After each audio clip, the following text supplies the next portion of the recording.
والتذكير والنفع والانتفاع والإفادة والاستفادة والدعاء إلى الهدى والدعوة على الخير والحث على التمسك بكتاب الله وسنة رسوله صلى الله عليه وسلم ولا حول ولا قوة إلا بالله العلي العظيم. قال المصنف رحمه الله تعالى ونفعنا به وبعلومه في الدارين آمين اللهم آمين. Okey, sambung di dalam bab yang kedua, di dalam tajuk adab-adab melaksanakan ketaatan. Bab yang kedua iaitu adab masuk ke dalam tandas. Nah, ini sebenarnya adab-adab ni dia pembeza kita dengan orang-orang kafir. Cara hidup orang kafir ni, adab ni. Jadi orang kafir ni dia tiada adab-adab begini. Hanya agama Islam saja yang menekankan adab. Daripada masuk ke tempat yang paling mulia sampai masuk ke tempat yang paling hina, itu pun diatur pergerakannya. Masuk masjid kaki kanan, keluar masjid kaki kiri, masuk tandas kaki kiri, keluar tandas kaki kanan. Daripada tempat yang sehina-hina sampai tempat yang paling semulia-mulia tempat, itu pun diatur pergerakannya. Kaki kita pun diatur pergerakannya di dalam syariat. Jadi tidak ada agama yang atur kehidupan manusia yang secantik-cantik begini melainkan agamanya Allah. Jadi hanya agama kita saja yang mengatur indahnya akhlak dan juga adab di dalam bermuamalah dalam kehidupan. Okey. Jadi masuk dalam bab yang kedua itu adab-adab masuk ke dalam tandas. Baik, berkata Imam Al-Ghazali rahimahullahu taala, apabila engkau mahu masuk ke dalam tandas untuk menunaikan hajatmu, iaitu qada hajat, okey, maka dahulukanlah kakimu yang kiri. Maka mesti mendahulukan kaki yang kiri terlebih dahulu. Nabi SAW apabila dia mahu melaksanakan perkara-perkara yang mulia, maka Nabi akan mulakan dengan sebelah kanan. Sama ada tangan ataupun kaki. Tapi bila mahu melakukan perkara-perkara yang masuk ke tempat-tempat yang hina, yang jijik, maka akan didahulukan sebelah kiri. Jadi masuklah ke dalam tandas, dahulukanlah dengan kakimu yang kiri. Dan dahulukan pula kakimu yang kanan ketika engkau keluar daripadanya. Ketika keluar daripada tandas, maka dahulukan kaki yang kanan. Itu adab yang kedua. Adab pertama kena masuk kaki kiri, yang kedua kena keluar dengan kaki kanan. Dan janganlah engkau membawa sesuatu yang ada padanya tulisan nama Allah dan Rasul-Rasulnya. Maknanya jangan letak sesuatu perkara, pendek kata, yang ada kaitan dengan agama dari segi tulisan maupun gambar. Misal ada lambang Kaabah misalnya, itu pun tidak dibolehkan untuk bawa masuk. Faham? Melainkan kalau perkara itu susah untuk dibuang, susah untuk dibuka. Faham? Misalnya ada sudah tatu, dia buat tatu nama Allah misalnya. Masa dia jahil-jahil dulu, dia letak nama tatu. Faham? Di kulitnya. Jadi susah untuk ditanggalkan, bahkan mungkin mudarat pada dirinya, maka tidak perlu ditanggalkan. Faham? Kecuali kalau di kopiahnya misal ada lambang Kaabah ataupun lambang masjid, sesuatu yang membawa kemuliaan dalam agama. Itu maksudnya. Allah mulia, Rasul mulia. Jadi ini simbolik kepada sesuatu yang membawa kemuliaan dalam agama, maka tidak boleh dibawa ke tempat yang hina. Antum letak pakai kopiah capal misalnya. Faham ni? Itu kan suatu simbol, faham? Simbolik kepada capalnya baginda sallallahu alaihi wasallam. Faham ni? Maka itu pun tidak dibolehkan untuk dibawa masuk ke dalam tandas. Faham? Walaupun kita disunatkan untuk menutup kepala sebelum masuk ke dalam tandas, tapi pastikan penutup kepala kita itu tidak ada perkara yang ada kaitan dengan agama. Faham? Kalau kopiah biasa tiada masalah. Faham? Kalau tidak ada kopiah pun baju, masa kita di dalam tandas sudah ambil baju ni letak di atas. Itu pun sudah dikira, sudah memadai. Ataupun ambil gayung kalau letak di kepala, tuala kalau letak di kepala pun sudah memadai. Faham? Dan janganlah engkau membawa sesuatu yang ada padanya tulisan nama Allah dan Rasul-Rasulnya. Sebab itu polis kalau pakai baju polis ataupun topi polis, dia kena buka tu. Sebab di baju dia ada lambang Allah dan Muhammad kan? Allah Muhammad kan? Di baju polis tu kan? Dengan di topi dia, logo dia tu. Itu pun kena buka. Sebab ada kalimah Allah dan Rasulnya. Kecuali kata para ulama, kalau tulisan itu terlalu kecil. Terlalu kecil sehingga sukar untuk dinampak daripada jauh. Bila kita nampak begini, dekat-dekat begini, baru nampak, oh Allah dan Rasul. Allah dan Muhammad. Nampak kecil betul. Itu hukumnya makruh. Tidak haram. Itu hukumnya adalah makruh sahaja, tidak haram. Sama macam kita pakai baju Manchester United. Faham? Kan ada gambar syaitan di situ. Kan? Iblis, setan merah. Ataupun pakai baju-baju logo-logo lain yang ada lambang salib. Kalau lambang salibnya besar, faham? Hukumnya haram. Tak boleh pakai. Faham? Sembahyang pun dia tak boleh pakai baju begitu. Tapi kalau logonya terlalu kecil. Misal gambar setannya terlalu kecil. Faham ni? Ataupun lambang salibnya terlalu kecil. Kata para ulama itu sampai ke tahap yang makruh, tak sampai ke tahap yang haram. Makruh sahaja. Faham? Tapi kalau besar-besar Manchester di belakang gambar setan, itu hukumnya adalah haram. Faham ni? Okay? Dan jangan pula masuk ke dalam tandas dengan keadaan tidak menutup kepala. Faham ni? Dia sebenarnya ada riwayat yang mengatakan kenapa kita perlu masuk dalam tandas dengan menutup kepala. Dia ada tata cara dia. Faham? Cara duduk di dalam tandas. Faham? Siapa boleh buat? Okey, cara duduk di dalam tandas. Dia suatu ketika Nabi masuk ke dalam tandas. Jadi ada orang berada di atas pokok waktu itu. Kan Nabi SAW bukannya setiap masa di rumah. Kadang-kadang musafir, kadang-kadang pergi kodok hajat pun di luar, di tempat yang di tempat luar lah, macam di padang kan. Jadi ada satu pokok, ada orang di atas ingin mau jerut Nabi dengan tali. Faham? Jadi dia turunkan tali tu, mau jerut kepala Nabi. Jadi waktu tu Nabi SAW duduk dalam keadaan meletakkan kepalanya di atas, meletakkan tangannya di atas. Faham? Jadi cara duduk dia begini. Kita di tandas biasa kita duduk begini kan? Biasa kan? Dia duduk begini sebenarnya. Sunnahnya duduk begini. Duduk begini di tandas. Faham? Rasanya dalam Syama'il hari itu Mualim pernah tunjuk kan ni? Kan? Kuliah Syama'il. Dia duduk kena duduk begini. Duduk begini. Faham? Lepas tu kepala begini. Begini. Faham? Lepas tu ambil telefon selfie. Wah, begini buat live. Faham ni? Fahamnya begini. Jadi bila tali tu sampai, faham? Nampak tak? Jadi dia tidak akan masuk kena ke apa namanya? Kepala Nabi. Dia tak boleh masuk. Faham? Jadi Nabi tahu dia punya perbuatan. Asbab daripada itu saja. Faham? Jadi tapi tak payahlah pula kita nanti kalau ada sudah penutup kepala kita buat begini lagi, faham? Cukup begini saja. Lepas tu dia tekan di sini. Dia mengeluarkan dia punya sisa-sisa kumbahan di sini, terus turun ke bawah. Faham? Jadi kencing pun begini, buang air besar pun begini. Ini dia punya cara duduk dia yang sebenar. Faham? Okay, baik. Jadi sunnahnya ialah dengan menutup kepala. Masuk dalam dulu baru tutup ke atau daripada luar sudah tutup? Dia masuk ke dalam. Bukannya sudah masuk dalam. Mau masuk ke dalam. Maknanya daripada luar lagi sudah pakai. Okey.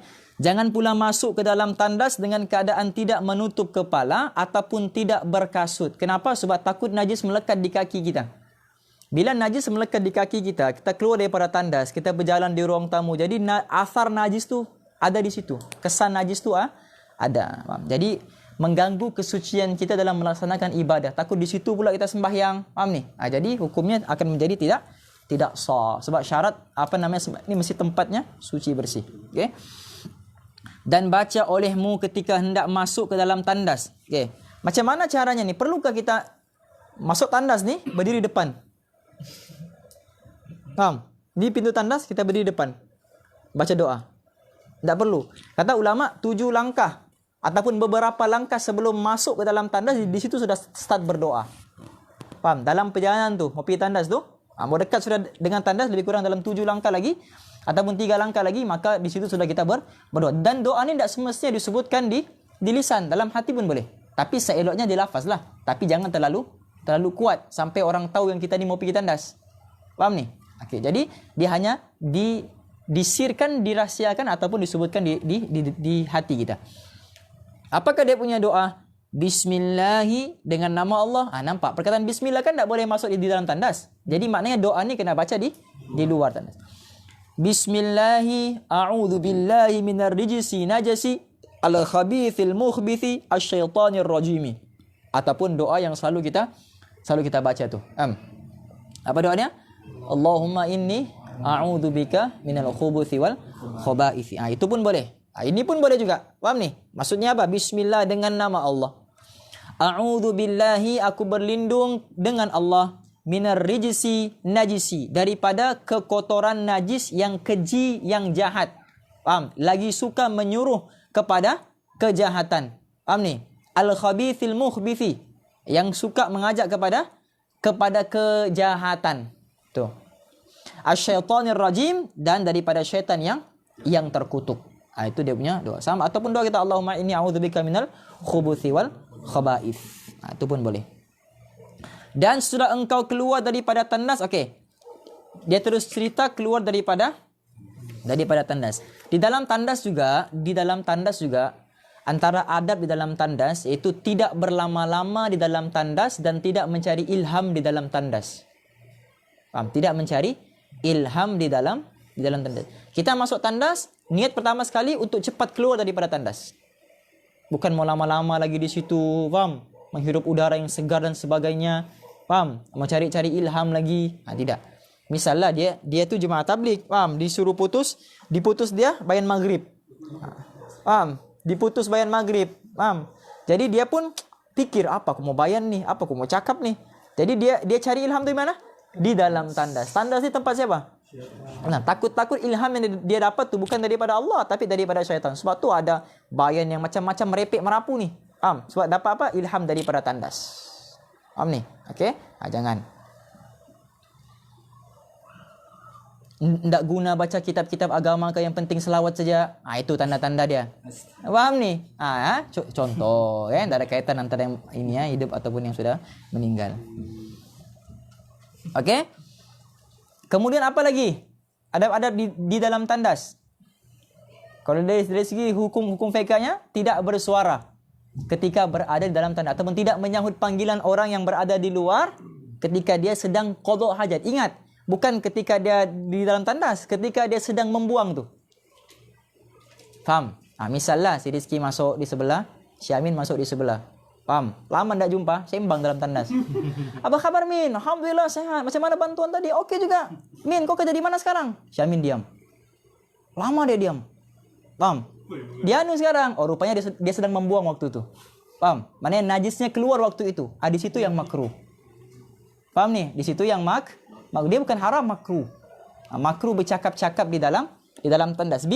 Bila dia sedang membuang tu. Tapi kalau di dalam, maksudnya ada orang ke di dalam ni? Faham? Kadang-kadang mamak kita apa semua kan? Kita bila ada orang tanya begitu, faham? Padahal kita belum membuang lagi waktu tu. Faham? Dibolehkan untuk bercakap waktu tu. Yang dimakruhkan, yang dilarang bercakap ialah ketika kita sedang membuang tu. Faham? Ketika najis tu sedang keluar, bukan ketika di dalam tandas. Ketika najis tu sedang keluar. Faham? Jadi bila ada orang tanya, ada orang ke di dalam? Jawablah ada. Faham? Itu kalau kita belum lagi membuang. Dan sesudah engkau keluar daripada tandas, hendaklah engkau membaca ghufranaka. Dalam riwayat ada sebut sekali, dalam riwayat ada sebut 3 kali. Ghufranaka, ghufranaka, ghufranaka. Alhamdulillahilladzi adhhaba anni ma yu'dhini wa abgha alayya ma yanfa'uni. Tengok. Ghufranak. Apa maksudnya ghufranak? Ya Allah, berikan keampunan. Kamu pergi tandas tu buat dosa kah? Antum pergi tandas, buang air kecil, buang air besar. Antum buat dosa kah? Ismail? Enggak kan? Jadi kenapa mau minta ampun? Sebab apa?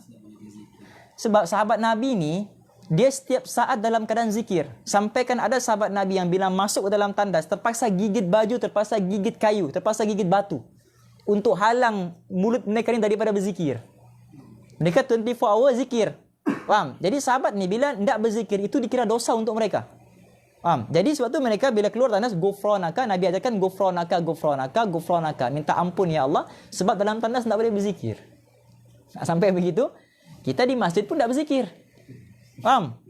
Ini beza kita dengan sahabat. Jadi ya Allah, berilah keampunan kepadaku. Segala puji bagi Allah yang menghilangkan daripadaku perkara yang menyakiti aku. Apakah dia? Najis lah. Faham? Najis ni kalau tidak dibuang, dia akan beri efek mudarat kepada badan. Okay? Dan mengekalkan di dalam badanku perkara yang memberi manfaat kepada aku. Apa maksudnya? Maksudnya dibuang benda-benda yang tidak memberi manfaat, ditinggalkan benda-benda yang bermanfaat seperti mana dia punya proteinnya, protein makanan itu, karbohidratnya yang memberi tenaga kepada badannya. Satu. Yang kedua, mengekalkan di dalam badannya itu, pada dirinya itu benda yang bermanfaat. Misalnya apa? Dia buang air kecil. Faham? Kemaluannya masih ada. Mana ada orang buang air kecil kemaluannya tercabut? Faham? Kenapa? Kepala zakarku. Wah, enggak. Faham nih? Jadi dia masih kekal. Faham nih? Ya? Jadi benda itu kan bermanfaat. Zuriat dan sebagainya. Faham nih? Jadi dia puji Allah sebab dikekalkan dia punya perkara yang bermanfaat untuk dirinya. Jelas nih? Itu dia punya doa. Kalau tidak mampu baca panjang tu, kata ulama, sebutlah gufranak, gufranak, gufranak. Itu sahaja. Okey, 3 kali. Alhamdulillahilladzi adhaba anni ma yu'dhini wa abga alayya ma yanfa'uni. Itu dia punya doa. Benda ni kita baca dapat pahala tak? Dapat. Jadi bayangkan berapa kali sehari kita masuk keluar tandas. Umur kita 20 tahun, 30 tahun. Berapa kali sudah kita masuk keluar tandas. Kalau tidak baca doa ni rugi. Faham? Berapa puluh tahun sudah kita masuk tandas tapi tidak dapat pahala. Rugilah kan? Jadi masuk tandas baca, keluar tandas pun baca. Dan ini yang ke-8 kan? Okey, yang pertama tadi masuk kaki kiri, kemudian keluar kaki kanan. Kemudian jangan bawa ada tulisan yang ada kaitan dengan kemuliaan Allah dan Rasul. Kemudian jangan masuk tandas dengan tidak menutup kepala. Kemudian jangan masuk tandas dengan tidak berkasut. Kemudian yang ke-6 baca doa. Yang ke-7 pun baca doa keluar. Dan yang ke-8, dan sebaiknya hendaklah engkau siapkan segala yang engkau perlukan untuk beristinja itu sebelum engkau qada hajat. Qada tu apa? Qada hajat.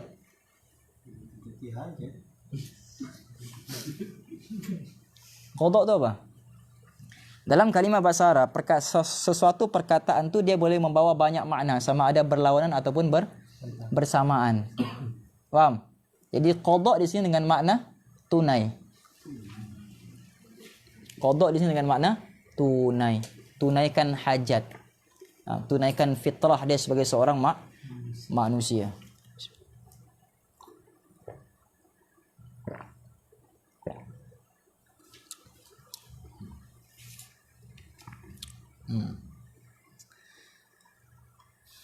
Okey, itu yang ke-8. Tapi kita memang sudah ada air kan? Okey, dia sunnahnya apa? Sunnahnya untuk beristinja ni dia menggunakan air dengan benda kesat. Biasa air dengan batu.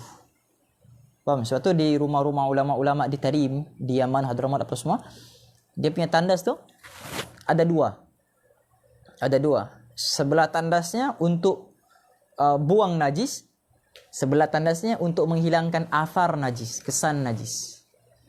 Faham? Antum kalau buang air besar, antum tak cuci pakai air, antum pakai tisu je.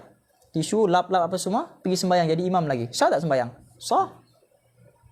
Faham Imran? Sah, bukan tak sah, sah. Sebab apa? Yang penting najis tu hilang. Bau ni dia punya athar. Faham? Bau ni dia punya athar. Tapi bila hilang dia punya najis apa semua, menggunakan benda yang kesat, maka sudah boleh dia pergi melaksanakan solat. Walaupun orang belakangnya semua pengsan meninggal, faham, dengan bau dia tu imam lagi, faham ni? Tapi hukumnya adalah sah. Yang penting najisnya tu hilang, zat najisnya tu hilang. Kemudian ditambah pula dengan hilangkan dia punya athar, bau dia tu. Itu yang paling afdal. Faham ni? Jadi dalam kitab matan Abi Syuja' disebutkan apa?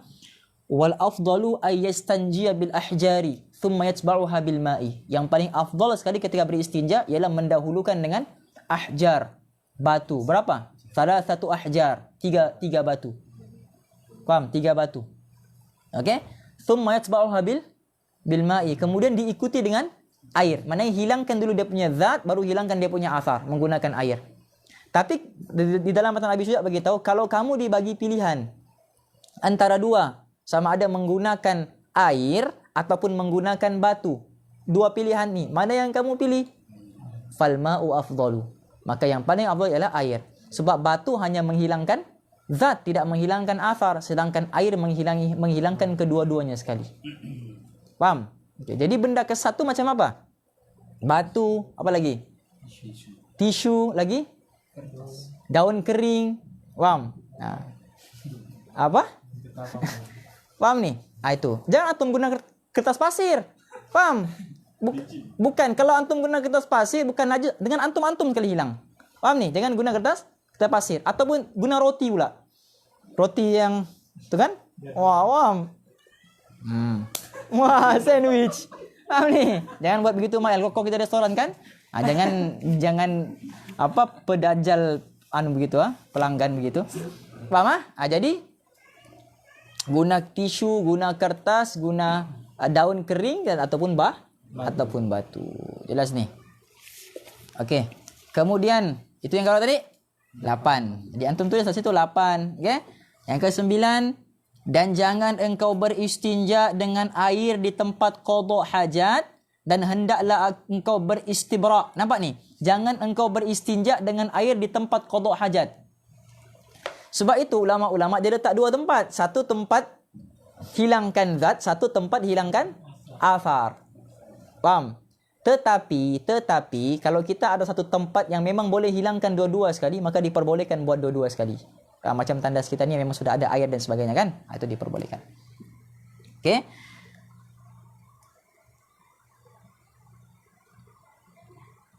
Kemudian apa?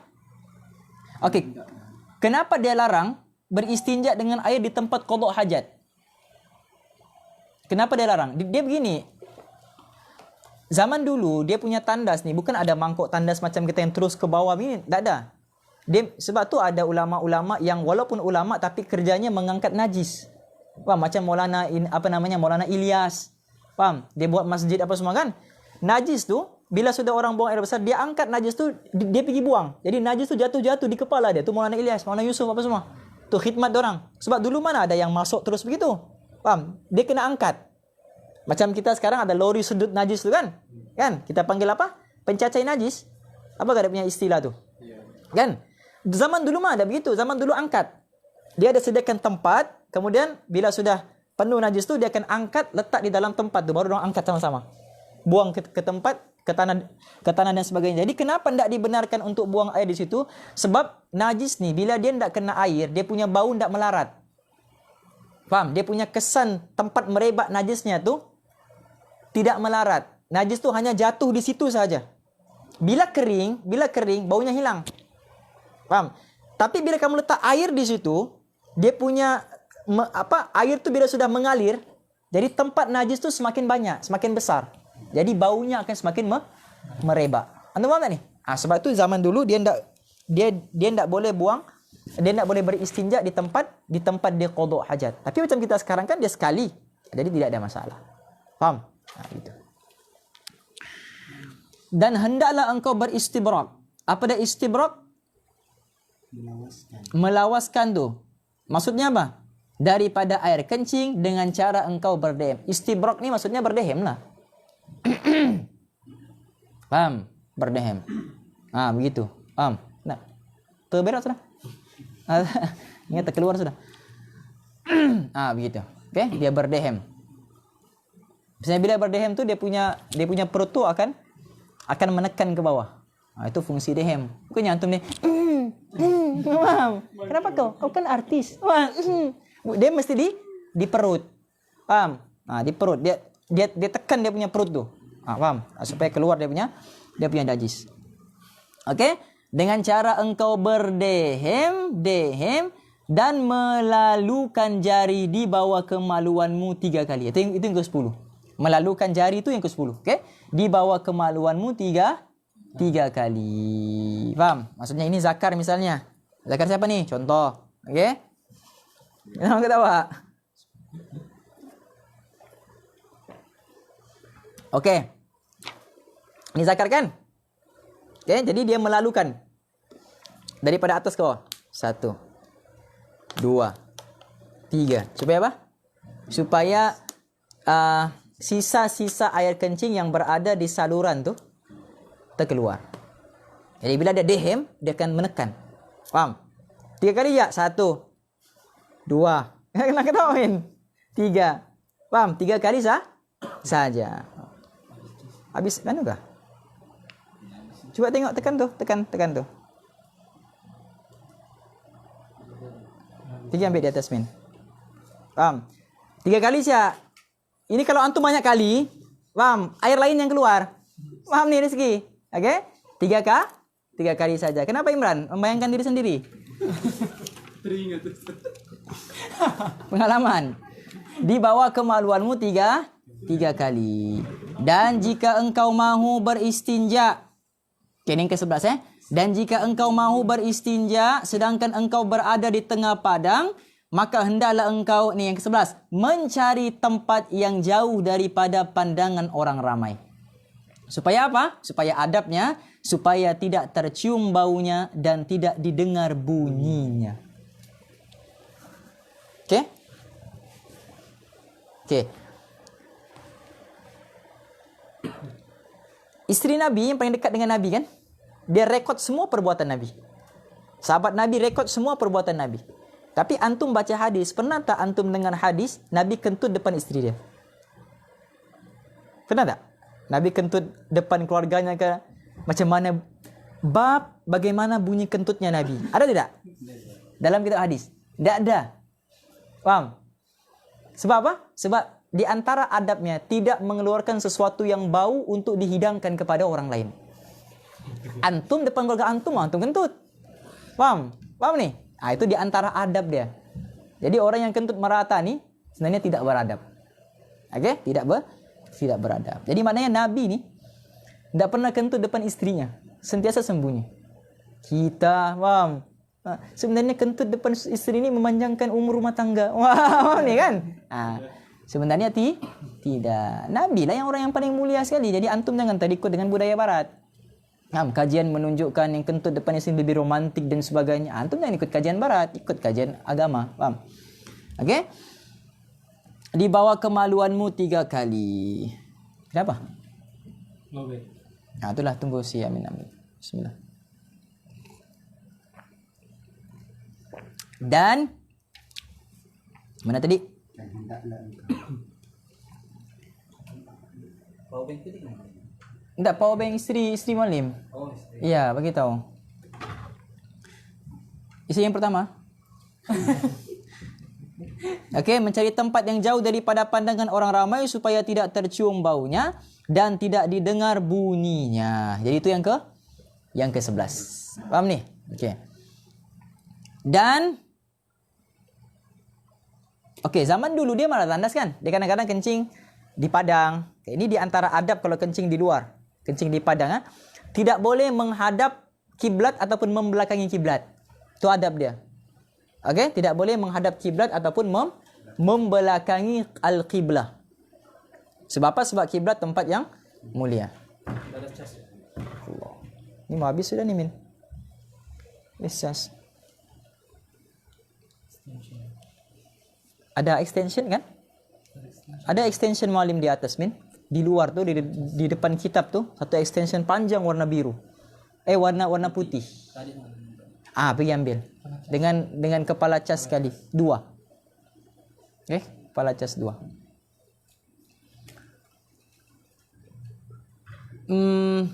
Adabnya ialah tidak menghadap ke arah kiblat dan tidak membelakangi kiblat. Itu satu. Yang kedua, tidak boleh menghadap kepada bulan ataupun menghadap kepada matahari. Sebab apa?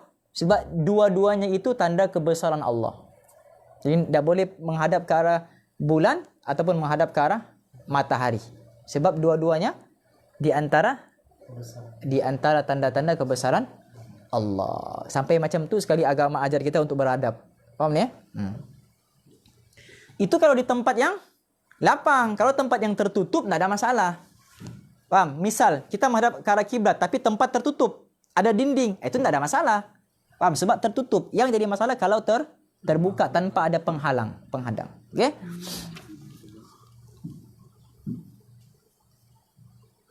Kemudian yang ke 12 ya. Dan hendaklah engkau menghadap kepada sesuatu yang dapat engkau jadikan dinding di hadapanmu. Itu tadi.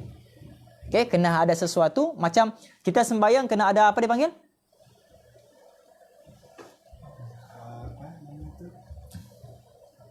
Apa? Safra. Ha? Safra kah sutra? Satra. Faham? Penghalang. Okey, penghalang tu. Bukan safra. Safra tu antum mau makan. Faham? Safrul pun bukan. Satra ataupun sutra. Maknanya penghalang. Di hadapan. Bukan setiap sembahyang bisa membuat. Tapi ketika qada hajat pun begitu. Faham ya?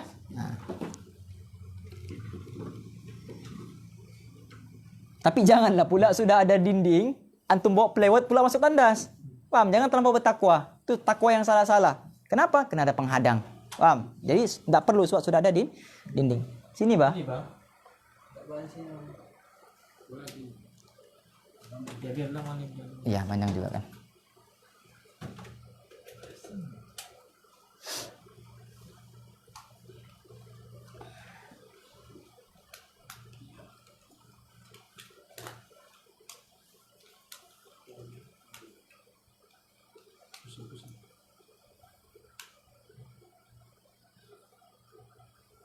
Hidup juga kan? Okey. Dan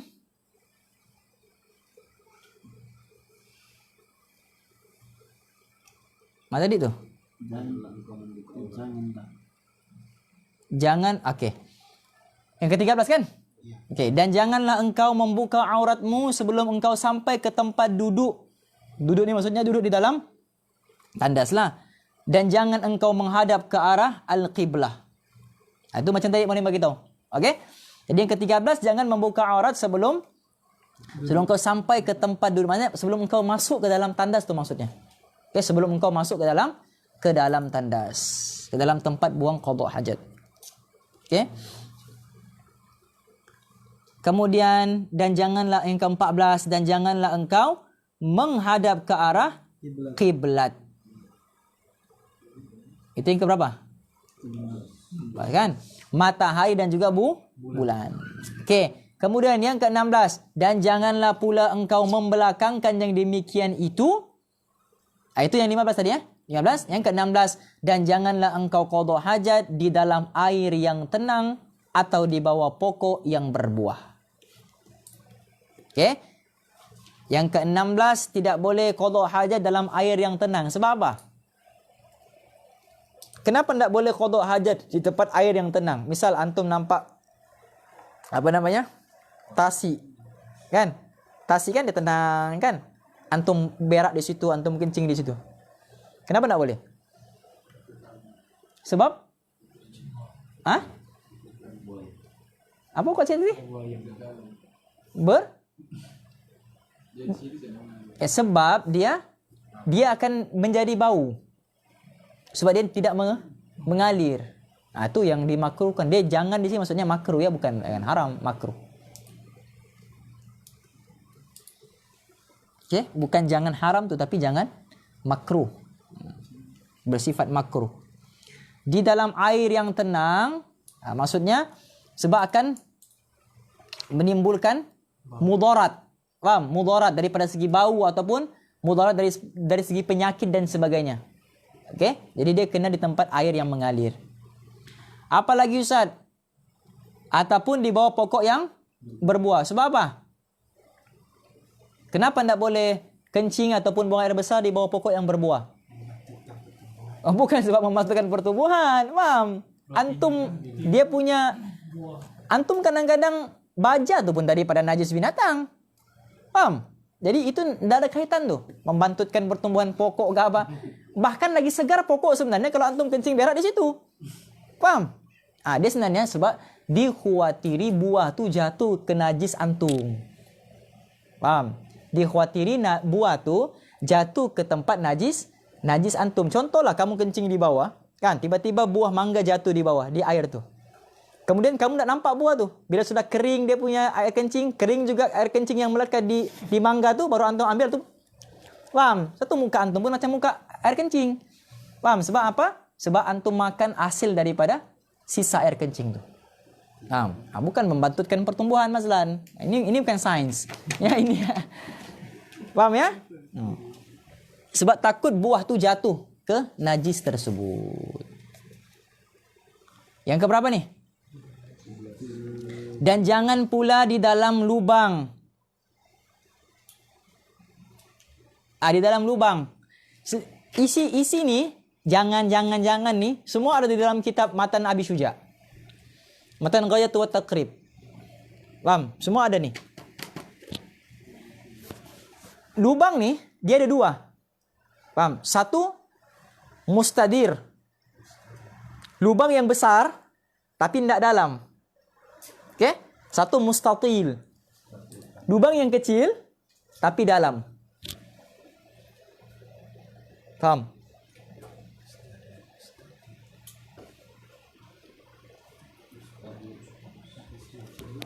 Mustatil.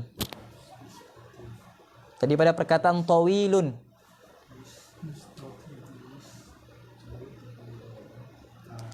Mustatil ini dia besar, lubang dia besar, tapi tidak dalam. Biasanya yang binatang-binatang yang tinggal di situ yang jinak-jinak, arnab, paham? Yang masuk dalam, dia buat lubang tapi tidak jauh ke dalam. Arnab misalnya begitu. Oke? Mustatil, lubang yang kecil tapi dalam. Biasanya apa? Kalajengking, ular, yang liar-liar. Oke? Jadi kenapa tidak boleh kencing di situ? Sebab itu tempat tinggal binatang. Itu dia punya hikmah. Itu tempat tinggal binatang. Kalau antum kencing di tempat yang mustadir tadi, oke lagi. Kalau mustatil, paham? Lubang di situ, antum kencing di situ. Wah, ular pun, ada ular lain. Wah, mata satu pula tuh. Dia pun flying kiss. Wah, khalas, meninggal.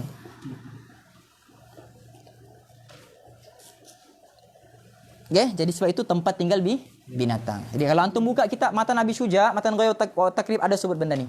Oke? Sebut.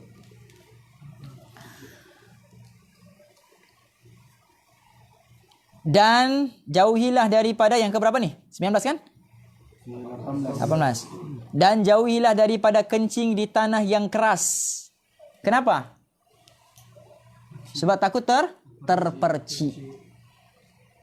Takut terpercik. Dulu masa belajar kitab ni, kitab apa? Abi Syuja dengan Ustaz Syauqi. Ya kan? Antum kenal kan? Ustaz Syauqi.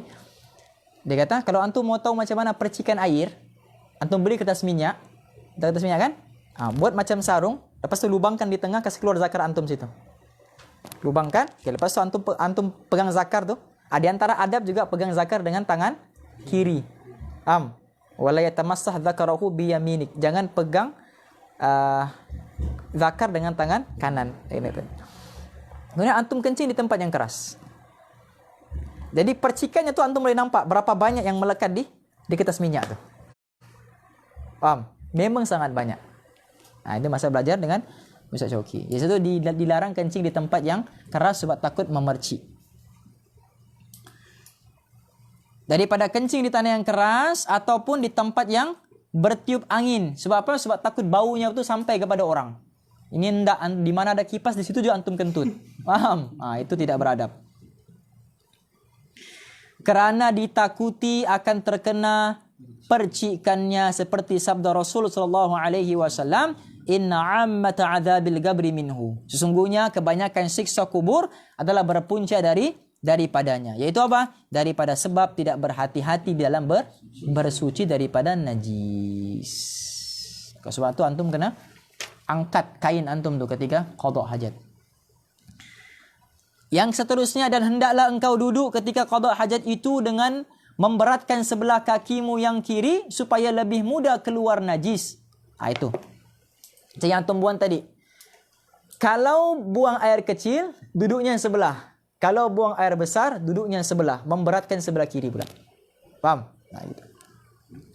Supaya lebih mudah keluar najis. Ditekan tu. Ditekan.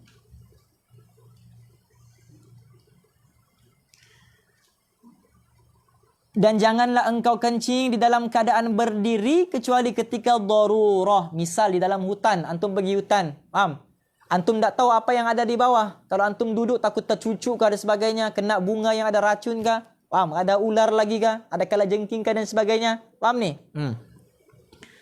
Jadi, kalau dalam keadaan yang begitu, dibolehkan untuk kencing berdiri. Tidak dimakruhkan sudah. Sebab darurat, dia melibatkan nyawa. Dan himpunkanlah di dalam istinja itu antara menggunakan batu, boleh diganti dengan kertas tisu ataupun air. Yang Ustaz bagi tahu tadi. Okey, afdalnya menggunakan dua-dua sekali. Okey, dan jikalau engkau, jadi antum tulis sendiri nombor berapa ya? Dan jikalau engkau hanya mahu menggunakan salah satu daripada dua perkara ini, maka hendaklah engkau memilih untuk menggunakan air, kerana itu lebih afdal. Okay? Dan apabila engkau mahu menggunakan batu sahaja, maka carilah 3 biji batu yang suci yang dapat menyerapkan, iaitu menyuci dan juga mengeringkan najis. Dia 3 ni, tak semestinya 3. 3 ni bukannya wajib. Faham? 3 ni bukan wajib. 3 ni sunnah. Menggunakan 3 biji batu ni hukumnya sunnah. Kalau antum jumpa satu batu yang ada 3 permukaan yang boleh membersihkan kemaluan antum dengan 3 permukaan tu, itu pun sudah memadai. Faham? Tak semestinya 3 jenis batu, 3 batu. Satu batu pun memadai, yang penting ada 3 permukaan. Jelas ha? Okay. Yang suci yang dapat menyerapkan, iaitu menyuci dan juga mengeringkan najis. Maka engkau sapu dengan batu itu akan tempat keluar najis, sekira-kira tidak menyebabkan najis itu merebak ke tempat yang lain. Okay? Dan begitu pula hendaklah engkau sapu kemaluanmu dengan 3 kali sapu dengan sebiji batu. Ya, sebiji batu tu yang ada mempunyai 3 permukaan ataupun 3 penjuru. Okay? 3 permukaan ataupun 3 penjuru. Dan jikalau belum hasil bersih, maknanya kalau dengan 3 biji batu pun tak bersih, dengan 3 biji batu, maka hendaklah engkau sempurnakan istinjamu dengan 5 biji batu. Atau 7 biji batu, sehingga jadi suci tempat keluar najis itu. Nah, di dalam istinja pun kita diajar tentang perkara yang witir. Ganjil. Sebab Allah suka, innallaha yuhibbul witra. Sungguhnya Allah itu suka kepada yang ganjil. Sebab apa? Sebab Allah tu ganjil. 1. Faham? Jadi 3, 5, 7, 9, 11 sebagainya. Okay? Makan buah kurma pun dalam bilangan yang ganjil. 3, 5, 7 dan sebagainya. Sehingga jadi suci tempat keluar najis itu. Dan bilangan batu itu disunatkan ganjil. Dan menyucikan tempat keluar najis itu hukumnya adalah wajib. Ya, wajib kalau yang keluar tu cecair. Faham? Kalau yang keluar tu batu karang, maka tak wajib istinja. Sunat istinja. Okay? Yang macam Ustaz pernah ceritakan, hukum hakam fiqh tu kan. Kadang-kadang basuh najis ni boleh jadi harus, sunat dan sebagainya. Macam antum kentut, keluar angin kan? Keluar angin. Apa hukum basuh? Antum basuh kemaluan antum ketika kamu kentut, makruh. Sebab benda tu tak ada. Jadi berlaku pembaziran di situ. Jadi setiap kali kentut, basuh. Setiap kali kentut pergi tandas, basuh. Jadi hukumnya makruh di situ. Walaupun istinja Bani Ustaz bagus. Faham? Salah. Dia berlaku pembaziran di situ. Jelas ya? Tapi kalau yang keluar tu benda yang keras macam batu karang, paham? Antum kencing berak keluar handphone, misalnya ada waranti lagi, paham? Bersihkan handphone tu, jual balik. Maknanya hukumnya apa? Sunat untuk istinja, tidak wajib. Tapi kalau keluar tu cecair, itu hukumnya adalah wajib. Jelas ha? Dan janganlah engkau beristinja dengan tangan kanan. Ya, itu jelas. Dan hendaklah engkau membaca doa setelah selesai istinja ini dengan katamu, Allahumma tahhir qalbi minan nifaq wa hassin farji minal fawahish. Ini dia punya doa. Okey? Allahumma tahhir qalbi minan nifaq. Ya Allah, sucikanlah hatiku daripada sifat kemunafikan. Okey? Wa hassin farji minal fawahish. Hassin apa? Maksudnya benteng lah ataupun pelihara lah, cegah lah, itu maksudnya. Kan hasin ni makna perisai kan, hisnun. Okay. Dan perisaikanlah ataupun jagalah aku punya farji, kemaluan ni. Okay. Farash. Farash ni bukan dengan makna kemaluan perempuan saja. Farash ni pun kemaluan lelaki pun dipanggil farash. Faham? Tapi istilahnya kalau lelaki zakar. Tapi kalau umum dipanggil faraj. Kemaluan. Paham ya? Kemaluan lelaki pun dipanggil faraj, kemaluan perempuan pun dipanggil perempuan. Paham? Perempuan. Paham? Dan hendaklah engkau menggosokkan tanganmu dengan tanah atau dinding atau dengan air sabun lah. Okay. Setelah selesai daripada istinja. Sebab apa? Sebab kotor. Okay, kotor. Sebab tu kalau kita bangun daripada tidur kan, perkara pertama yang perlu kita buat ialah basuh tangan. Sebelum, contohlah kalau kita mau berwuduk di kolam misalnya. Jangan antum bangun-bangun terus antum celup di situ. Sebab antum tak tahu waktu malam tu, waktu tidur tu di mana tangan antum buat gas. Adakah gas pertama ataupun gas kedua? Paham? Depan ataupun belakang. Jadi antum tak tahu bangun-bangun lagi. Paham? Jadi suatu muka antum macam najis. Sebab pegang tempat najis tu. Jelas ha? Jadi basuh dulu kemudian berwudu. Wallahu a'lam. Okey, jadi berhenti di sini.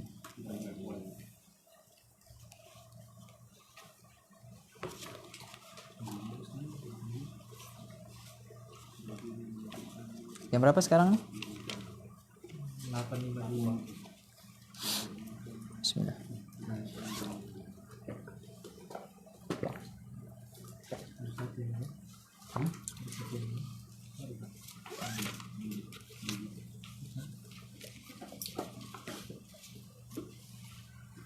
Okey, masuk dalam bab lazatnya ilmu. Sambungan semalam tu ah.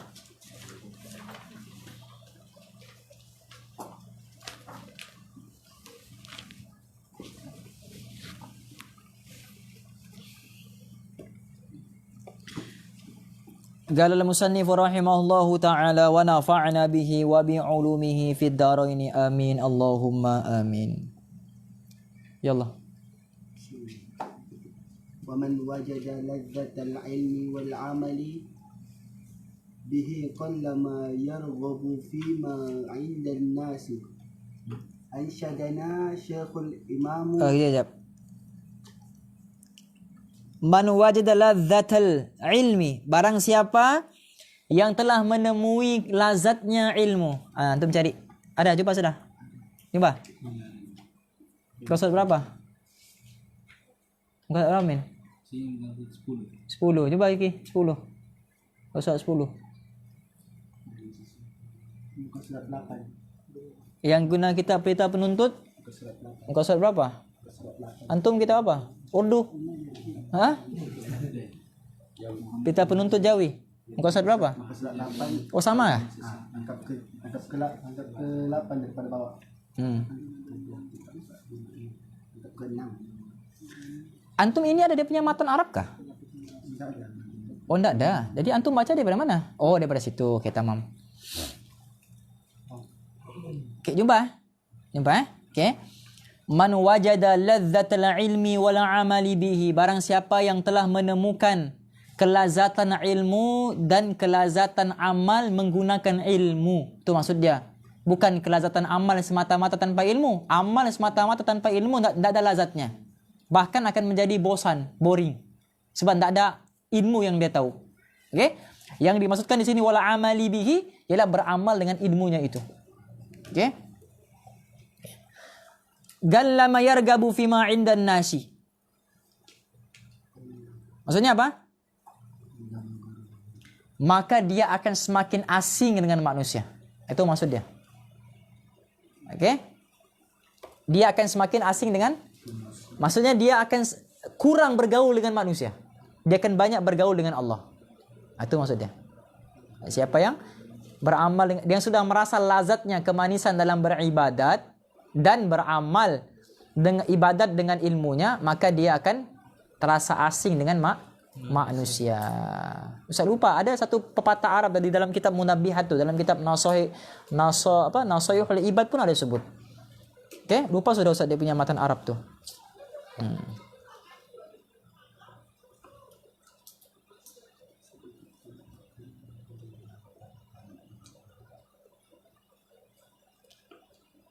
Dia kata apa?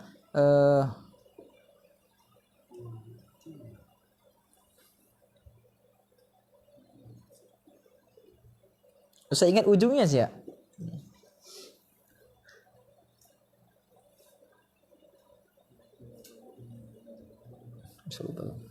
Ingat dia punya depan. InsyaAllah. أنشدنا الشيخ الإمام الأجل الأستاذ القيام الدين محمد بن إبراهيم بن إسماعيل الصفاري الأنصاري إملاء لأبي حنيفة رحمه الله تعالى شعرا من طلب العلم للمعادي faza bifadlin min bukan faza. Man talabal ilma lil ma'adi faza bifadlin minar rasyadi. faza bifadlin min ar-rasyadi. Faya li khusrani talibihi linaili fadlin min al-ibadi. Aywa. Okey, jadi dia kata apa situ? Dia kata ansyada syekhul imamu al-ajal al-ustadhu Qiyamuddin. Ada juga riwayat Qiwamuddin. Okey. Hamad ibni Ibrahim bin Ismail As-Saffar Al-Ansari. Okey. Imla'an li Abi Hanifah rahmatullahi alaihi. Siapa dia ni? Siapa dia Hamad bin Ibrahim ni? Hamad bin Ibrahim ni dia seorang ulama daripada Bukhara. Satu tempat lahirnya Imam Bukhari. Faham? Dia merupakan satu orang ahli fiqh yang bermazhab Hanafi. Dia ahli fiqh mazhab Hanafi dan juga seorang ulama yang pakar dari segi sastra Arab. Nih, seorang siapa nama dia? Hamad bin Ibrahim bin Ismail.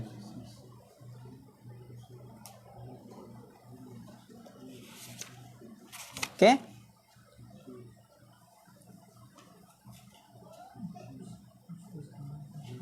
Apa dia kata? Man talabal ilma lil ma'adi. Jadi kehidupan ni ada dua. Satu lil ma'ashi, satu lil ma'adi. Lil ma'ashi ni kehidupan dunia. Lil ma'adi ni kehidupan akhirat. Ma'ash, ma'ad. Sebab itu ada kitab namanya Al-Munabbihat alal Isti'dad liyaumil ma'ad. Maksudnya. Man talabal ilma lil ma'adi faza bi fadlin minar rasyadi. Barang siapa yang menuntut ilmu demi akhirat. Bukannya menuntut ilmu ni untuk dapat dunia. Suatu Nabi beritahu apa? Man ta'allamal ilma. Siapa yang belajar ilmu. Lepas tu apa lagi hadis ini? Litubabi bihil ulama. Litubahi bihil ulama. Yang dia baca ilmu ni untuk apa? Untuk berdebat dengan ulama. Faham? Untuk berdebat dengan ulama. Ataupun makna litubahi bil ulama ni maknanya begini. Ada ulama di sekeliling dia ataupun bersama-sama satu majlis dengan dia. Okay? Jadi dia pun macam sengaja menunjukkan dia punya kebolehan tu. Kebolehan ilmu yang dia ada di depan ulama tu. Kan kita depan ulama ni suruh diam, ambil manfaat. Faham? Kita bercakap depan ulama ni dia makin menunjukkan kebodohan kita sebenarnya. Makin menunjukkan kejahilan kita sebenarnya. Faham? Okey? Tapi dia ni depan ulama dia sengaja tonjolkan dia punya ilmu tu supaya ulama tu kata bagus kan, bagus dia ni, bagus budak ni. Litubahi bihil ulama, untuk supaya mendapat pujian ataupun berdebat dengan ulama. Okey? Wa tumari bihi sufaha, ataupun supaya sufaha atau sufaha ni orang bodoh. Orang bodoh, sufaha. Okey, orang bodoh. Lawan bagi ulama sufaha lah, juhala, orang bodoh. Okey? Litumari bihi sufaha, untuk apa? Untuk supaya dia berbangga-bangga di hadapan orang yang jahil. Berbangga-bangga di hadapan orang yang bodoh. Dia tunjukkan ilmunya supaya orang bodoh kata, "Wih, alimnya dia ni." Paham? Hebatnya dia ni. Depan orang alim supaya dia dipuji hebat. Depan orang jahil supaya dia dipuji alim. Paham? Okey. Wa tura'i bihi fil majalis. Dan untuk dia riak di dalam majlisnya. Bukan sudah depan ulama, bukan sudah depan orang jahil. Dia sudah mengajar di hadapan muridnya dan dia riak dengan ilmunya. Menunjukkan dia punya hebatnya ilmu tu. Wa tura'i bihi fil majalis. Adkhalahullahu jahannam. Allah masukkan dia ke dalam neraka jahannam. Paham? Jadi niat ilmu tu untuk apa? Lil ma'adi, untuk mendapat kehidupan akhirah. Faiza bi fadlin minar rasyadi, maka berbahagialah dengan keunggulan ar-rasyad. Faya li khusrani talibihi linaili fadlin minal ibadi, maka betapa rugi. Ar-rasyad ni maksudnya siapa nih? Ar-rasyad di situ dia terjemah apa? Menjadi ia akan kelebihan daripada sebetul-betul atas agamanya. Hah? Orang yang belajar. Ar-rasyad, orang yang belajar. Dengan maka ayuhai kerugian orang-orang yang belajar bagi mencapai. Bukan, itu yang kedua tuh. Itu faya li khusrani talibihi. Khusrani maknanya rugi. Di atas lagi dia. Faza bi fadlin minar rasyadi. Hah? Oke, sebenarnya hakikat ar-rasyad di situ kembali kepada Allah. Ar-rasyidus sabur. Faham? Ar-rasyid as-sabur. Kan kita baca nama Allah Ar-Rasyid kan? Ar-Rasyid. Jadi ar-rasyad ini dengan makna apa? Kebahagiaan daripada ar-rasyid. Kebahagiaan yang diberikan daripada Allah ar-rasyid. Jadi ar-rasyad itu dengan makna kembali kepada Tuhan. Jelas ha? Kembali kepada Tuhan. Sebab tu di bait bawah dia bagi tahu faya li khusrani talibihi, barang siapa yang menuntut ilmu yang kerana manusia nih, betapa ruginya penuntut ilmu, linaili fadlin minal ibadi, yang mana dia menuntut ilmu tu untuk mendapat kelebihan lil ibadi, untuk manusia-manusia. Paham? Jadi lil ibadi ni lawan kepada ar-rasyadi tadi. Paham? Yang di atas menuntut ilmu demi ar-rasyad, yang di bawah menuntut ilmu demi lil ibad. Maksudnya untuk mendapatkan pujian daripada ibad, daripada hamba-hamba yang lain. Manusia lah maksudnya. Paham? Ya, gitu. Jadi begitu kalau kita mau faham syair Arab. Begitu kalau kita mau faham syair. Sebab tu qasidah, paham? Dia tak boleh diterjemah secara fizikal begitu. Paham? Macam antum tengok golongan-golongan Wahabi kan? Dia terjemah ayat-ayat tu yang apa yang ayat yang tentang tiada dalam hatiku apa? Nur Muhammad sallallahu tu. Ma fi qalbi ghairullah Nur Muhammad sallallahu. Ada kan? Diorang cakap itu Syiah. Tidak. Tu banyak qasidah-qasidah yang orang kata syirik dan sebagainya. Paham? Sebenarnya syair-syairnya ataupun qasidah-qasidah ni dia tak boleh diterjemah dengan baca teks begitu saja. Dia kena diterjemah secara tersurat. Itu keindahan bahasa sebenarnya. Keindahan bahasa. Macam tadi lah antum kata minar rasyadi. Rasyadi sini bukan menuju kepada makhluk, tapi menuju kepada Allah. Bukan menuju kepada kebahagiaan, tapi menuju kepada yang memberi bahagia. Tapi kalau kita baca terjemahan, dia bukan menuju kepada Allah, menuju kepada kebahagiaan tu. Paham? Bukan merujuk kepada yang memberi bahagia, tapi merujuk kepada kebahagiaan yang diberi oleh yang memberi bahagia. Anda faham tak ni maksud Ustaz? Jelas ya? Jadi bukan merujuk, kan lari sudah maknanya kalau merujuk kepada yang itu, bukan merujuk kepada ar-rasyad tadi. Jelas nih. Jadi mau faham syair Arab ni bukan dengan terjemahan. Okey? Insyaallah. Allahumma illa idza talabal jaha bil amri bil ma'rufi wan nahyi 'anil munkari wa tanfidil haqqi wa i'zazid dini la li nafsihi wa hawahu fayajuzu dhalika biqadri ma yuqimu bihi al-amra bil ma'rufi wan nahyi 'anil munkari. Tamam. Dia kata apa? Allahumma. Maksudnya? Oh ya. Okey. Kecuali dia kata illa idza talabal jahil amri bil ma'rufi wan nahyi 'anil munkari. Dia kata apa?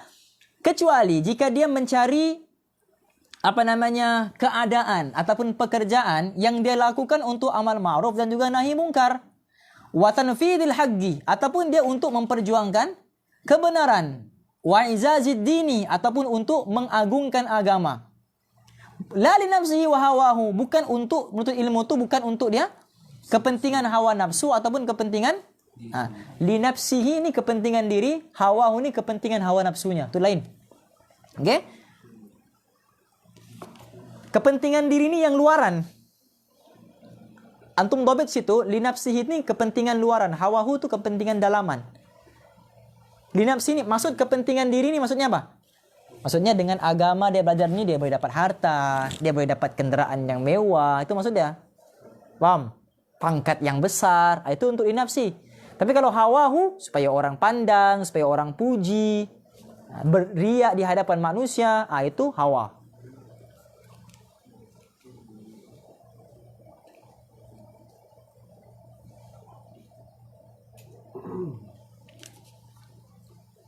Fayajuzu dzalika biqadri ma yuqimu bihi al-amru bil ma'ruf wan nahyi 'anil munkar, maka diperbolehkan dia sebatas telah dapat beramal ma'ruf nahi munkar. Misal dia begini maksudnya. Dia tidak akan dapat cegah kemungkaran tu kalau dia tidak dapat jawatan. Misal. Jadi dia belajar tu untuk dapatkan jawatan tu, untuk dapatkan pangkat tu, dan dengan pangkat dia dapat tu dia mengubah semua kemungkaran yang ada. Jadi dia niat belajar untuk apa? Untuk pangkat tu. Tapi hakikat di sebalik pangkat tu dia niat untuk amal ma'ruf dan nahi munkar. Itu diperbolehkan. Bukan dia dapat niat semata-mata untuk pangkat tu, lepas dia jadi pemimpin dia tidak peduli sudah amal ma'ruf dan nahi munkar. Faham? Walaupun tujuan dia untuk dapatkan pangkat, tapi di sebalik tujuan pangkat itu ada hikmah yang dia membuat di sebaliknya, yaitu amal ma'ruf dan nahi munkar. Itu diperbolehkan. Ya juzu bidzalika. Okey? Diperbolehkan.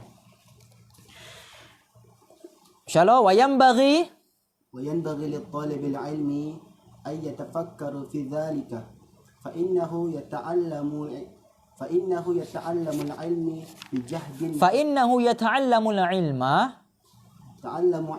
bijahdin kathirin fala yasrifuhu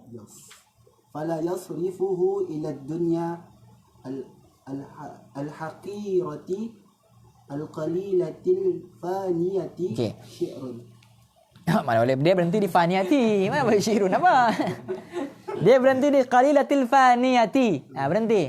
Baru ada syair. Antum. Wa yanbaghi, maka hendaklah di talibil ilmi, penuntut ilmu itu ayatafakkara fi dzalik. Fikir, ambil perhatian tentang perkara-perkara tersebut. Perkara apa? Niat dan tujuan dia belajar itu untuk apa? Faham? Fa innahu yata'allamu al-ilma bi jahdin katsirin. Sebab apa? Sebab dia telah belajar dengan susah payah. Fala yasrifuhu ila dunya, maka jangan rugikan susah payah dia itu untuk dapatkan kepentingan dunia. Rugi. Sudah datang jauh daripada kampung Jawa pergi sini. Lawan arus, disuruh jangan balik lambat juga. Paham? Cari lagi jalan yang ada roadblock, misal. Paham ya? Paham? Tiba-tiba niat untuk dapatkan kepentingan dunia pula. Tiba-tiba niat supaya orang panggil alim pula. Akan rugi di situ. Sedangkan pahala yang dia boleh dapat tu banyak di situ. Tapi habis rosak semua dengan niat yang salah. Faham ni? Jadi kena sentiasa muhasabah. Hasibu anfusakum qabla an tuhasabu. Itu kata Sayyidina Umar. Hitung dan nilai amal perbuatan kamu di dunia sebelum kamu dihitung dan dinilai di hari akhirat kelak. Mana muhasabah dipanggil. Okay, muhasabah. Untuk mendapatkan dunia apa? Al-haqirah, al-galilah, al-faniyah. Yang hakir. Apa dia hakir? Antum tahu fakir? Fakir apa? Ya, dari segi itulah. Faham? Janganlah yang berhajat. Bangsa ada, faham? Fakir ni maknanya miskin kan? Fakir. Tak ada apa-apa. Fakir dengan hakir. Hakir lebih bawah daripada fakir. Hakir ni maknanya hina. Fakir tak tentu hina, tapi hakir ni hina. Sebab itu ada ulama, kadang-kadang dia tulis apa? Lepas dia tulis karangan panjang-panjang kan? Di bawah itu dia tulis apa? Akhukum fil Islam. Saudara kamu daripada Islam, al-fakir wal hakir. Ada segitu. Al-fakir wal hakir. Yang fakir lagi hina, lagi keji, lagi jijik. Itu mana hakir. Okey? Itu mana tawaduk lah. Nah, pula antum boro-boro pula lepas ni di Facebook. Al-fakir wal hakir. Wow. Yang boro Antum Ustaz kenal je antum siapa? Al-Galilah yang Galilah ni yang kecil, yang tak ada apa-apa manfaat pun. Faham ni? Al-faniyati. Apa faniyah? Fana, yang akan musnah. Jadi tu sifat dunia. Haqir, galil, fani. Faham? Fana lah maksudnya. Binasa. Mesti ada yang tulis di Facebook nanti ni. Dunia hagirah, galila. Faham? Masa perhati tak si Mail ni? Dia buat live nanti ni di anu ini, keretanya ni. Dengan spek matanya lagi. Syi'run. Hiya dunya. Kenapa hiya bukan huwa? Daripada perkataan? Dunia itu daripada perkataan apa? Kenapa dia jadi hiya? Kenapa dia muannas? Daripada perkataan apa? Domirnya enggak tahu. Udah kan tadi yang hakirati. Daripada perkataan danaatun. Danaatun. Di antara alamat muannas apa ta marbuta kan? Daripada alamat muannas ialah ta marbuta. Jadi dunia itu daripada danaatun. Begini hiya dunia. Okey? Insyaallah. Hiya dunya aqallu minal qalili wa ashiquha adallu minadh dhalili. Nampak? Antum tengok. Galil ni maknanya sedikit. Okey? Kalau ada alif lam di hadapan aqal, itu dipanggil isim apa? Alif. Itu bukan alif lam situ tu. Mana? Alif lam. Perhati je kau ni tadi. Apa pula ada alif ini? Alif lam makrifah ialah alif makrifah tak pernah lagi orang dengar. Faham? Alif di situ. Misal lah kabir kan besar. Isim tafdil. Tapi kalau ini antum mau sebut isim tafdil juga. Aqallu minal qalil, sangat sedikit daripada yang sedikit. Itu isim tafdil kan? Isim tafdil ini merujuk kepada yang besar kan, namanya aqal kecil. Jadi kalau kecil yang terlalu kecil itu dipanggil isim apa? Isim tasghir. Paham? Isim tasghir. Lawan kepada tafdil tasghir. Jadi aqallu minal galil, yang sangat sedikit daripada yang maha sedikit. Paham? Itulah dunia. Wa ashiguha adhallu minadh dhalil. Okey, terus tusimmu bisihriha qauman wa tu'mi fahum. Kalau syair tak perlu kasih bertajwid. Macam biasa saja. Bisihriha qauman wa tu'mi. Tusimmu bisihriha qauman wa tu'mi fahum mutahayyiruna bila dalili. Okey? Maksudnya dunia itu sangat kecil daripada yang sangat kecil. Faham ni? Wa ashiguha adhallu minadh dhalil. Ashikuha, dan yang asyik dengan dunia tu. Faham? Adhallu minadh dhalil. Lebih hina daripada segala yang hina. Faham? Tusimmu bisihriha qauman wa tu'mi. Sihir dunia tu, faham? Dunia ni kan sudah disihir dengan keindahannya, kecantikannya dan sebagainya. Membuat manusia tu apa? Buta dan tuli. Buta dan tusimmu, summun. Kan? Summun, bukmun, umyun, umyi tu. Faham? Dia tak sambung di hujung tu, dia daripada letak pertama. Tasummu. Tusimmu bisihriha qauman wa tu'mi. Fahum mutahayyiruna bila dalili. Mereka bingung, mutahayyirun, mereka sesat, lost, kontrol, tak tahu pergi mana. Bila dalili, tanpa ada petunjuk. Tak tahu jalan ke mana. Kalau orang yang mencari dunia. Faham ni?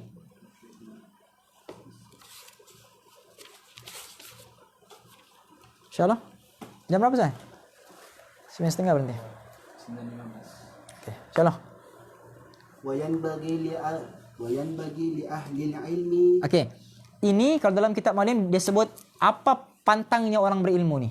Macam orang sudah beranak kan dia ada pantang-pantang kan. Orang berilmu pun kalau dia sudah dapat ilmu, apa pantang-pantang dia? Okay. Sama gak tuh Ki? Sama Ki? Rizky, sama Ki? Sini jangan menghinakan diri dan bertakabur. Oke. Maksudnya pantang ya tuh. Oke. Adakah lagi nih? Don. Isi? Ya bagi si Rofi, biar ente jangan lari. Kita baca tuh. Insyaallah. Wa yanbaghi li ahli al-ilmi alla yudhilla nafsahu bil-tam'i fi ghairi bil-tam'i fi ghairi matma'in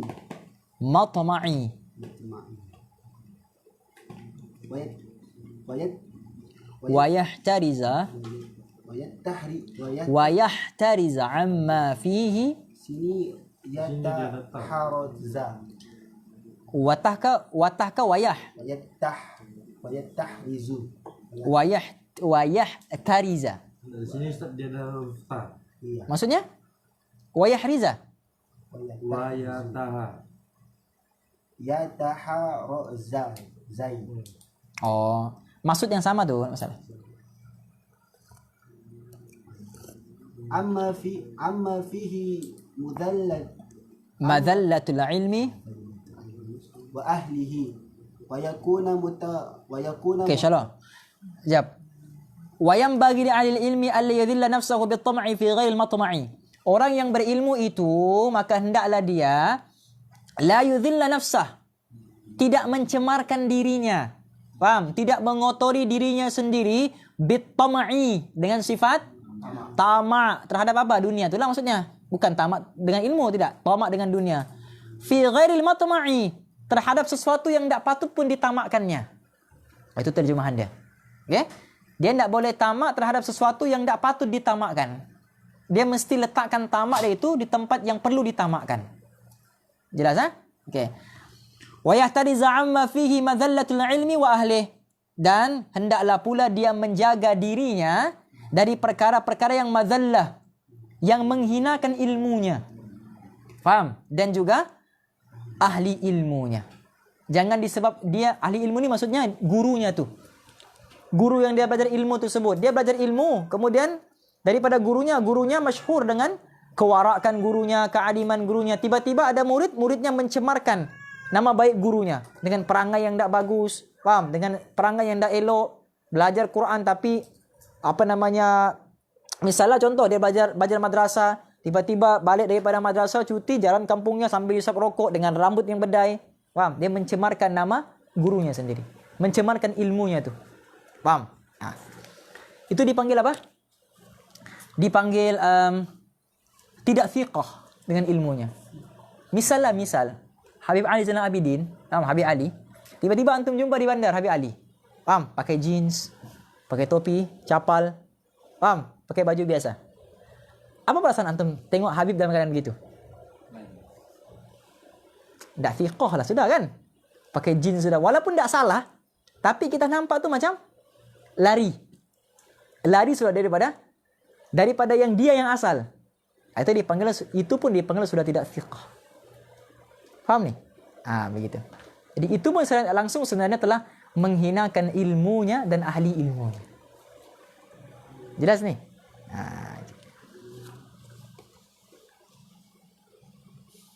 Wa yakunu mutawadi'an wa tawadhi'u baina at-takabburi wal madhallati wal 'iffatu kadhalika yu'rafu dhalika fi kitabil akhlaq. Okay, apa maksudnya wa yakunu mutawadi'an? Maka hendaklah kamu jadi orang yang mutawadhi', yaitu orang yang bertawadhu'. Okay? Wa tawadhu'u baina at-takabburi wal madhallah. Dan apa makna tawadhu'? Yaitu di tengah-tengah antara sikap angkuh dan juga sikap hina. Itu makna tawadhu'. Tengah-tengah antara sikap mutakabbir dan juga mudhillah tadi, yang hina tadi.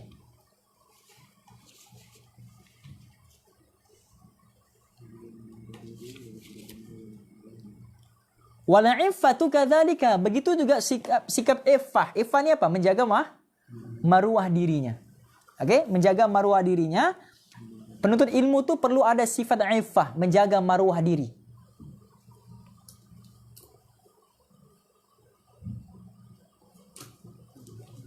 Okay, menjaga.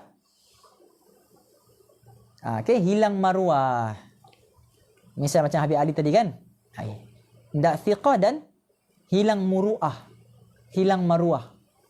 Kalau pakai, yang pakai-pakai macam kita ni. Sebab dia level orang-orang alim yang besar sudah. Faham? Jadi tidak sama sudah kita punya kehidupan dengan kehidupan beliau. Faham ni? Jadi kalau kita pakai jeans tu, orang nampak tak ada masalah. Faham? Tapi kalau antum tengok Syekh Nuruddin, wow, Baba El, daripada pakai ini, pakai yang macam mana motor tu, kan hilang muruah sudah situ. Faham? Itu maksudnya. Jadi itu pun banyak iffah. Itu pun tidak layak bagi penuntut ilmu yang sudah yang kabir. Macam kita biasa-biasa ni orang masih biasalah, faham? Itu tidak ada masalah. Okay, jadi dia kena ada iffah. Dzalika fi kitabil akhlak. Maka itu semua ni semua ada disebutkan di dalam kitab tentang akhlak.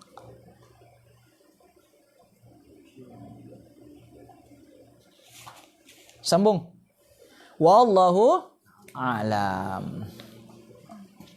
Okay, berhenti sampai situ. Berhenti sampai syair tu.